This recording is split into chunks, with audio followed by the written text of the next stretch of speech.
Hallo allerseits und willkommen zur Bausatzbesprechung der Fachwerkkapelle von Reality Scale im Maßstab 1:35.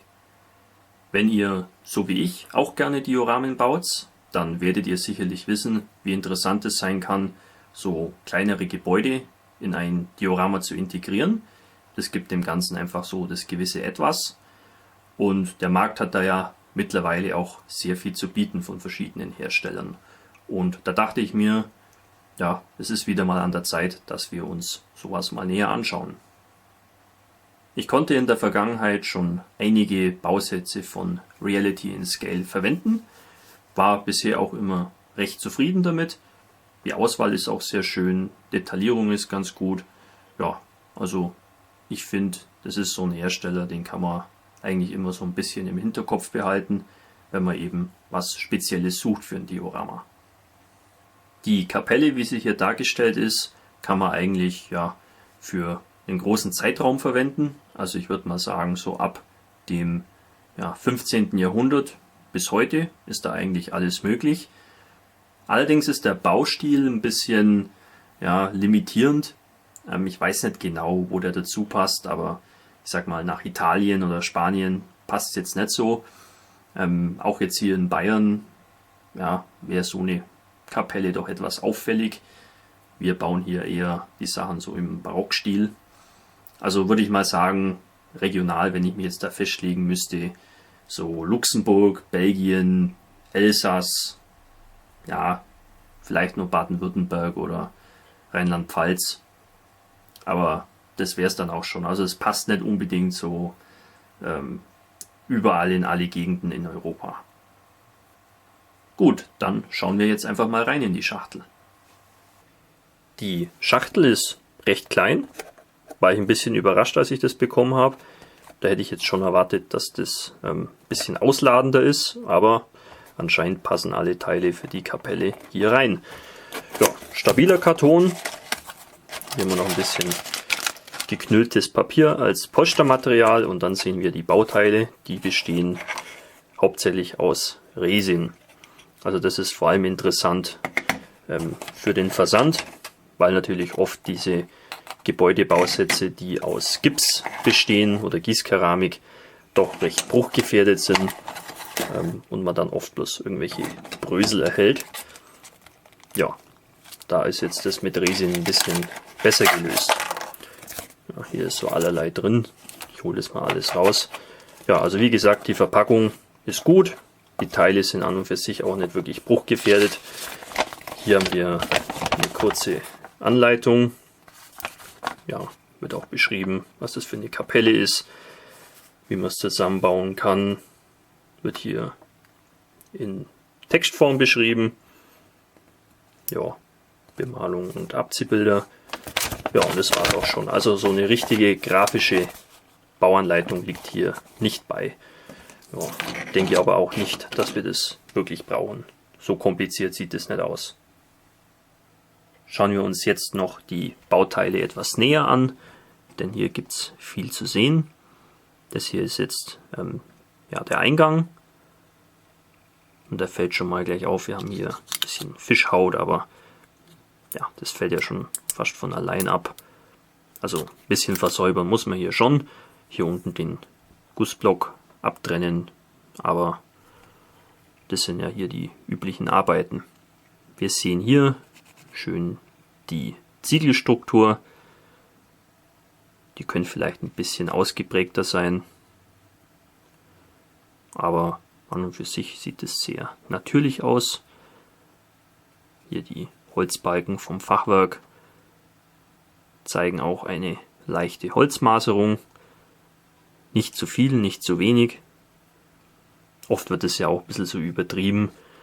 Also ich finde, das ist hier durchaus annehmbar. Ja, auch auf der Innenseite haben wir Details.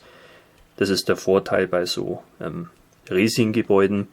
Da geht es ein bisschen leichter, wenn man dann welche aus Gips hat. Da ist die Innenseite meistens komplett flach. Da muss man dann eben selber was gravieren. Aber hier ist alles vorhanden. Ich würde sogar sagen, innen sehen die Ziegel ein bisschen schöner aus als außen. Gerade hier oben ist es doch sehr verwaschen. Aber auf der Innenseite sehr scharf. Wie viel man jetzt davon später sehen kann, wenn das beieinander ist, weiß ich nicht. Aber ich finde es toll, dass wirklich das Ding rundum detailliert ist. Auch über die Rückwand kann ich eigentlich nichts anderes sagen. Man sieht ja selber, wie die Texturen hier sind. Ich finde es sehr gelungen. Hier oben in dem Holzbalken sind ein paar so Luftlöcher drin. Finde ich jetzt aber nicht ganz so schlimm. Nachdem ja die Balken auch oft sehr alt sind und da vielleicht doch mal der Specht irgendwie reinklopft und Löcher macht, finde ich das durchaus angebracht. Ja, die Innenseite, da fällt natürlich hier gleich auf diese Mariendarstellung. Also da sieht man gleich, das ist auf jeden Fall was Katholisches. Bei den Protestanten zählt die Maria ja nichts. Die mögen die Mami nicht so gern. Naja, sieht auf jeden Fall toll aus und da kann man sich auch bei der Bemalung austoben, nachdem ja solche Darstellungen oft auch ja, sehr bunt gehalten sind. Ja, sieht sehr anständig aus. Kann man sich auf jeden Fall bei der Bemalung voll reinhängen. Hier dann die beiden Seitenwände. Auch hier fallen eigentlich nur die üblichen Versäuberungsarbeiten an. Ein bisschen hier diese Fischhäute rauskratzen, unten den Gießblock wegmachen und glücklich sein. Schöne Ziegeltextur. Ich kann hier auch keine Makel erkennen, wie irgendwelche Luftblasen oder so. Also für einen Resinguss auf jeden Fall sehr hochwertig. Wir sehen auch an den Balken des Fachwerks so diverse Löcher. Ich glaube sogar, dass das durchaus beabsichtigt ist, wie wir es ja auch schon eben an der Rückwand gesehen haben. Ja, so alte Holzbalken sehen einfach so aus. Ja, sieht sehr überzeugend aus. Sehr schöne Qualität. Also, ja, Details auf beiden Seiten, das bekommt man eben nur bei so Resin-Gebäuden. Und da liegt meines Erachtens auch der große Vorteil. Der Boden ist sehr einfach gehalten. Wir haben hier nur ja, so einen Boden aus Pflastersteinen, aber das reicht auch vollkommen. Solche Kapellen haben eben oft so Böden aus Natursteinplatten und so weiter. Ja, ist auch nicht ganz eben, was ich durchaus realistisch finde. Also das kommt ganz gut. Kann man auch schön bemalen später und mit dem Wash hier die Vertiefungen ein bisschen betonen.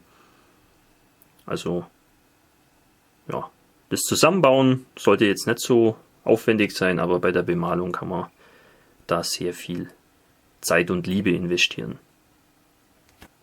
Das Dach kommt als ein Teil. Das finde ich ganz interessant. Normalerweise kriegt man da 2 Platten, aber hier ja, ist es schon beieinander. Gedeckt ist es mit Holzschindeln. Finde ich auch sehr schön, wie unregelmäßig das hier ist. Also das sieht wirklich sehr natürlich aus. Ja, auch an der Innenseite Details. Da ist einfach so eine Verschalung mit Latten.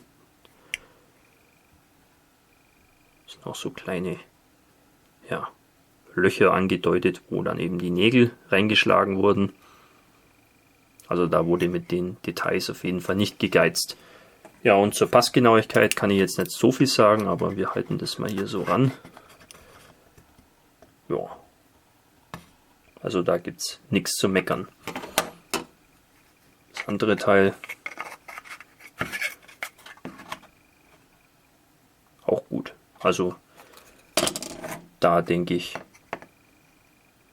soll es keine gröberen Probleme geben. Vielleicht ist ein bisschen Nacharbeit notwendig hier und da, aber nichts, was jetzt irgendwie unschaffbar wäre. Die Marienstatue und dieses Podest hier sind aus klarem Resin gefertigt. Finde ich ein bisschen komisch, aber so ist es eben. Wird später einfach bemalt. Ja, die Maria ist jetzt nicht so super duper detailliert. Aber eigentlich passt es auch ganz gut, weil oft diese geschnitzten Figuren doch recht einfach gehalten sind und dafür aber dann eben sehr bunt bemalt wurden. Da haben wir hier oben ein bisschen was zum Versäubern, aber ja, viel mehr ist es auch nicht. Dieses Podest sieht sehr schick aus. Würde ich jetzt so bemalen wie vielleicht Marmor oder so. Und dann kommt es, glaube ich, ganz gut. Macht einiges her. Neben den Resinteilen liegen dann auch hier diese lasergeschnittenen Teile bei. Das ist, meine ich, Bristol-Karton. Und der wurde dann eben mit dem Laser entsprechend bearbeitet. Und so ergeben sich dann hier diese sehr filigranen Strukturen. Man sollte sich von dem Wort Karton nicht irgendwie verwirren lassen. Das Zeug ist relativ stabil und lässt sich auch gut lackieren. Also das ist eigentlich kein Problem. Das hier ist das Tor am Eingang. Dann haben wir hier 2 Fensterrahmen. Und an der Innenseite, nehme ich mal an, werden dann noch hier diese beiden Gitter befestigt. So als Zierat. Ja, sollte hinkommen. Oder man kann das als Alternativteil verwenden. Ja, sieht sehr schön aus. Lässt sich auch erfahrungsgemäß ganz gut lackieren. Und gerade bei diesen Eisentoren kann man dann auch ein bisschen mit Rost und so arbeiten, damit es ein bisschen verwitterter aussieht. Also ich finde, diese lasergeschnittenen Teile sind eine sehr vernünftige Alternative zu den Fotoetz-Teilen. Und zu guter Letzt liegen hier noch 2 religiöse Darstellungen bei. Einmal der Jesus und dann nochmal die Maria. Die Bauanleitung deutet an, dass das vielleicht Abziehbilder sein könnten. Ich bin mir da ehrlich gesagt nicht so sicher. Ich sehe hier keinen Trägerfilm oder so. Für mich sieht es eher aus wie ein sehr hochauflösender Druck auf Papier.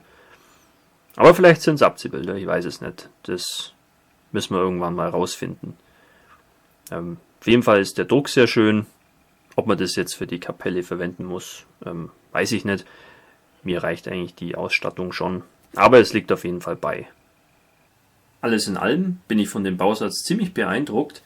Für die kleine Größe hat es da wirklich sehr viele Details auf kleinem Raum, wo man dann eben bei der Bemalung sich auch voll austoben kann.